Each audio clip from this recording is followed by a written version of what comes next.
अथ श्री महालक्ष्मी कवचम्।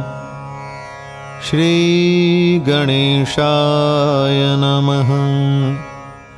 अस्य श्री महालक्ष्मी कवच मंत्रस्य ब्रह्मा ऋषिः गायत्री छन्दः महालक्ष्मीर्देवता महालक्ष्मी प्रीत्यर्थं जपे विनियोग। इन्द्र उवाच समस्तकवचानां तो तेजस्वी कवचोत्तमम् आत्मरक्षणमारोग्यं सत्यं त्वं ब्रूहि गीष्पते।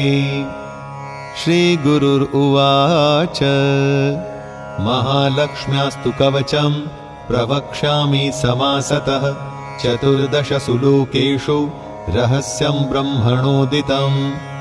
ब्रह्मोवाच शिरो मे विष्णुपत्नी च ललाटम् अमृतोद्भवा चक्षुषि सुविशालाक्षी श्रवणे सागराम्बुजा घ्राणं पातु वरारोहा जिह्वा माम्नायरूपिणी मुखं पातु महालक्ष्मीः कण्ठं वैकुण्ठवासिनी स्कन्धौ मे जानकी पातु भुजौ भार्गवनन्दिनी बाहू द्वौ द्रविणी पातु करौ हरिवराङ्गना वक्षः पातु च श्रीर्देवी हृदयं हरिसुन्दरी कुक्षिं च वैष्णवी पातु नाभिं भुवनमातृका कटिं च पातु वाराही सक्थिनी देवदेवता पुरु नारायणी पातु जानुनी चन्द्रसोदरी इन्दिरा पातु जङ्घे मे पादौ भक्त नमस्कृता